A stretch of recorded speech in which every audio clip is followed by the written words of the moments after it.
ഇതേ നമുക്ക് ഇന്ന് ഒരു വെണ്ടയ്ക്ക മെഴുക്കുവരട്ടി ഉണ്ടാക്കാം കേട്ടോ. അപ്പോൾ ഈ വെണ്ടയ്ക്ക കാണുമ്പോൾ നമ്മൾ എപ്പോഴും വിചാരിക്കുക ഈ വഴുവഴുപ്പല്ലേ വെണ്ടയ്ക്കൊക്കെ. അപ്പം മെഴുക്കുവരട്ടിയൊക്കെ ഉണ്ടാക്കുമ്പോൾ ഇങ്ങനെ ഒട്ടിയിരിക്കണ അതിനെ മിക്കവർക്കും ഇഷ്ടമല്ല. പക്ഷെ ഞാൻ ഉണ്ടാക്കുമ്പോൾ നല്ല ക്രിസ്പി ആയിട്ട് ഉണ്ടാക്കാറുണ്ട് കേട്ടോ. അതപ്പോൾ എങ്ങനെയാണെന്ന് ഞാൻ കാണിച്ചു തരാം. അപ്പോൾ ആദ്യം തന്നെ നമുക്കിത് നല്ലോണം കഴുകാം കേട്ടോ. ഓരോന്നെടുത്ത് കഴുകണേ. എന്നിട്ട് നമുക്ക് വെള്ളം കളഞ്ഞു വെക്കണം. വെണ്ടയ്ക്ക നല്ലോണം വെള്ളം അങ്ങോട്ട് ഒപ്പിയെടുക്കണം കേട്ടോ, ഓരോ വെണ്ടയ്ക്കയുടെയും. എന്നിട്ട് നമുക്ക് കത്തിയിൽ ഈ കത്തി എടുക്കുമ്പോൾ കത്തിയിൽ നമുക്ക് ഇങ്ങനെ എന്താ പറയുക, ഒരു വഴുവഴുപ്പുണ്ടാവുമല്ലോ ഈ വെണ്ടയ്ക്ക് മുറിക്കുമ്പോൾ. അപ്പോൾ അതിന് വേണ്ടിയിട്ട് ഇത് കണ്ടോ, ചെറുനാരങ്ങ ഇങ്ങനെ പകുതി മുറിച്ചിട്ട് ഈ കത്തിയിലൊന്ന് ചെറുനാരങ്ങ നീര് പുരട്ടാം.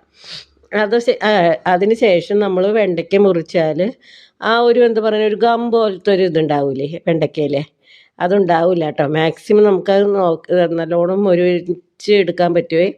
അപ്പോൾ ഇതൊരു നല്ല ടിപ്പാണ്. നമുക്ക് എന്നിട്ട് ഇതൊന്ന് ഇതുപോലെ മുറിച്ചെടുക്കുക കേട്ടോ. കത്തിയിൽ നാരങ്ങ നീര് പറ്റുക, എന്നിട്ട് വെണ്ടയ്ക്ക മുറിക്കുക. നമുക്ക് വെണ്ടയ്ക്ക ഫ്രൈ ഉണ്ടാക്കാൻ ആദ്യം തന്നെ പാനൊന്ന് ചൂടാക്കാം.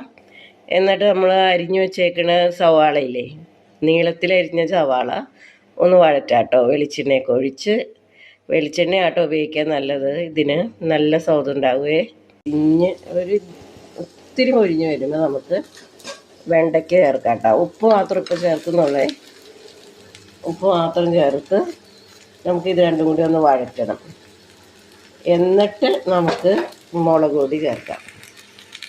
അപ്പോൾ ഈ വെണ്ടയ്ക്കയും സവാളയും നല്ലോണം ഒന്ന് വഴറ്റിയെടുത്തിട്ടുണ്ട്. ഇനി കുറച്ച് മുളക് പൊടി ചേർക്കാം കേട്ടോ. അത് കഴിഞ്ഞ് നമുക്ക് ആ മുളക് പൊടി ഒന്ന് മരിഞ്ഞ് കഴിയുമ്പോൾ നമുക്ക് തീ ഓഫ് ചെയ്യാം. എന്നിട്ട് നല്ല ഫ്രൈ ആട്ടോ, നല്ല ടേസ്റ്റ് ഉണ്ടാകും. വെറും മുളക് പൊടി ഉപ്പ് മാത്രമേ ഉള്ളേ.